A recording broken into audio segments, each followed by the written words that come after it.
Mga katrops, welcome back ulit sa aking channel, Sports PH. At ngayon nga ay pag-uusapan natin ang sinasabing bagong papalit kay Andrew Wiggins sa Golden State Warriors. Pag-uusapan na rin nga natin dito sa ating panibagong video ang naibalitang bagong 3-point shooter na masusungkit pa ng Los Angeles Lakers.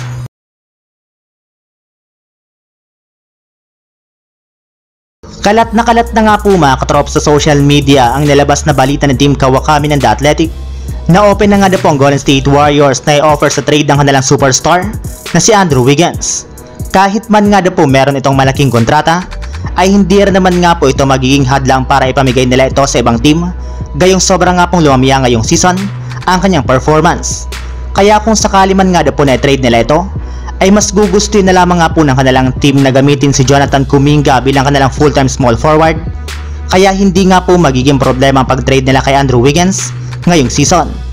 Para nga po sa inyong kaalaman mga katrops, simula nga po sa pag-average ni Andrew Wiggins ng 17.1 points, 5 rebounds at 2.3 assists last year, ay bumagsak na lamang nga po ito sa 12.6 points, 4.4 rebounds at 1.3 assists per game sa kanyang 42.6% shooting. Yes, ganyan nga po kalaki ang binagsak ng kanyang laro na siyang rason ng pagkakabangko nito sa Golden State Warriors. Kaya di na nga po nakapagtataka kung papalitan na nga po siya ni Jonathan Kuminga na patuloy ang pag-improve ng laro sa tuwing nagkakaroon siya ng mas maraming playing time sa kanilang mga laban.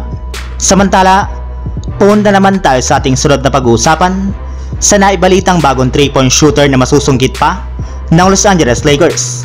Kahit man nga po mga katrops, nakakakuha na ng panalo ang Lakers sa kanilang mga nakalipas na laban, ay nananatili pa rin naman nga pong inconsistent ang kanilang shooting sa tuwing malalakas na team ang kanilang nakakatapat. Yes, wala pa rin naman nga pong player ang Lakers na merong mapagkakatiwala ang shooting sa 3-point line na dapat nga na pong ayusin ngayon ng Lakers kung gusto man nga po nilang mas lalong maging competitive ngayong season. At base nga po sa pinakahuling nilabas na balita, maaari na rin naman nga po nila itong magawa kung sakasakali man nga pong kunin nila si Bojan Bogdanovic na napapagod na rin naman nga po sa patuloy na pagkatalo ng Pistons ngayong season. Kaya posible nga po na mag-request na ito ng trade sa lalong madaling panahon. At kapag nangyari nga po yan ay magkakaroon na nga po ang Lakers ng chance na makuha ito gamit ang trade package nila D'Angelo Russell, Jalen Hood-Schifino at isang future first round pick.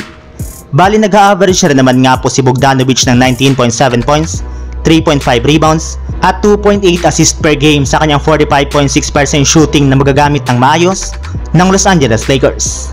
So yun lang mga katrops, ang handog kong story ngayong araw. Sana nag-enjoy kayo, please like and subscribe my YouTube channel, Sports React PH, para sa iba pang story at update patungkol sa NBA. Kita-kits muli sa ating susunod na video.